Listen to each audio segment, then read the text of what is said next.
It's a big miracle. Coming right off of 4th of July. Right. And really just amazing to hear this story, to get an even deeper understanding Perspective, of who you are. You know, every time I hang out with you, I learn not just about the history of you, but, you know, who you are as a person. This goes deep into your soul, because both of you were put to the test, and you guys are here because you made it. And that's a very inspiring thing, and I hope it inspires people to fight and to not be scared. No, I hope so too. I mean, that's, you know, I missed out. I could have been with the Israeli military or the American military, and I think I was too much of a pussy. Had I known Joe in high school, there's no doubt in my mind. There's no, for sure. You know, I'm 32 now, but if I'd known Joe when I was 17, and this story was available to me when I was younger, I mean, there's no doubt I would have joined the military.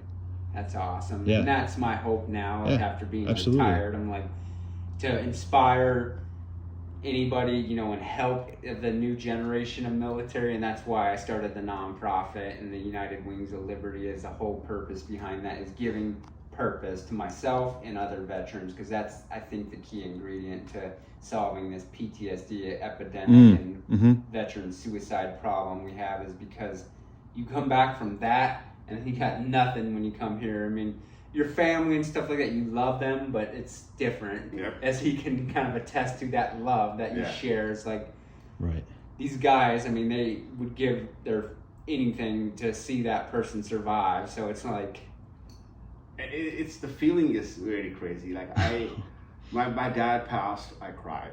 I was telling him a story of my older brother who got the shot in the head, almost his age, when he was 32. Wow. He died. I cried nonstop, because that was a natural tears and depression and all that happened, because it's your blood, it's your relationship, right? Oh my God! I have never felt this way before. It's crazy. Like I lived with Joe like probably what three months we were together there, and everybody said, "Calm down, Ishmael." I said, I could not stop crying. Wow. And then, this is natural, bro. This is something that happens when you guys live together and you close, care for each other. Wow. That's really beautiful, actually. Joe, you were kind of implying that part of the PTSD is just that you miss that brotherhood, that love. Yeah. That's incredible. I never thought of it like that. There's a story out there in the movie Restrepo about the 173rd Airborne. Totally, yeah. And there was an embedded reporter, and he comes back from they come back from the tour, and this unit had sustained like 90% of the combat action in northern Afghanistan during their tour.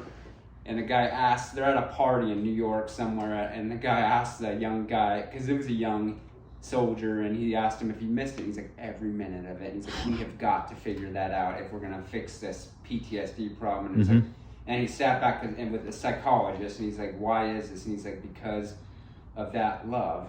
And you come back here, and it's just emptiness. And if we're going to figure this out, that's what we got to solve. Wow. Well, I think we're one step closer. I think people need to hear your story, and they need to hear this perspective, because PTSD is very complex, as you're pointing out right now. Yes, exactly. That's what I meant. Yeah. And I think we can piece some of the puzzle pieces together by talking about it and spreading some of these stories and some of this information. Absolutely. So thank you both so much for this interview and giving your time, and thank you both so much for your service. Absolutely. All right, let's have a beer. All right.